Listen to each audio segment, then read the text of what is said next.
Jeff, you're a professional futurist. What does that entail? Well, a professional futurist basically tries to, in not so fine terms, predict the future.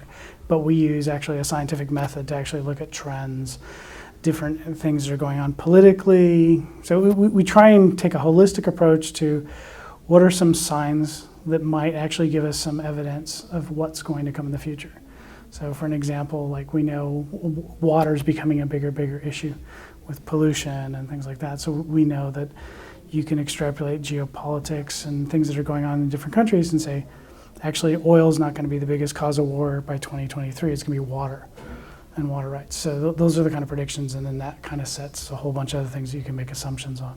You advise on a lot of films. When it comes to creating a new future, what process do you go through to get something that's believable but fantastical and amazing?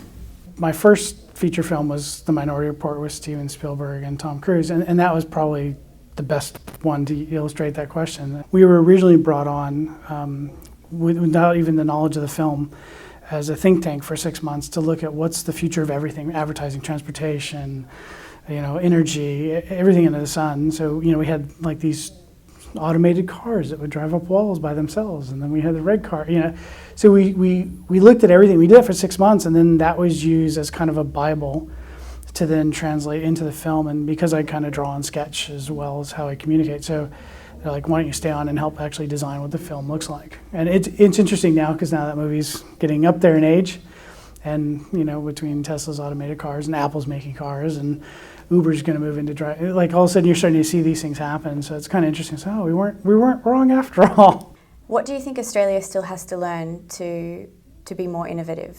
You guys have the right character and personality to really be innovative, and you have. And if you look at your history, you invented Wi-Fi. You've done, like, massive things have been done here for a relatively small population. But because it's not part of your economic, like you haven't had to, like the country kind of runs on mining and has for a long time, and now that's changing. It's really a conversation, in my opinion, around a culture and understanding how to support that culture. It's just my opinion. My experience here has been it's a little bit of a top-down approach. That somehow there's a power be or the authority is going to help make this happen. It doesn't work that way. It's never worked that way. It's never going to work that way. It's got to be a ground-up swelling.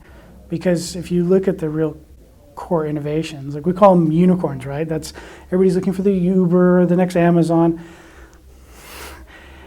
It's like trying to play the lottery, but only once in a while. It's not something you can bank on, and the failure rates show that.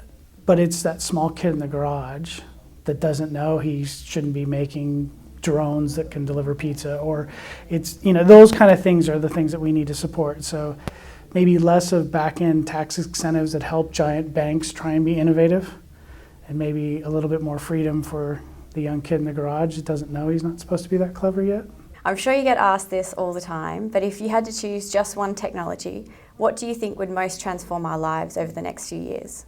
I think the technology that's going to really drive the biggest change, I guess I would have said it would have been energy, and I'm talking about solar or wind. Actually, I'm more interested in gravity, because gravity works day and night.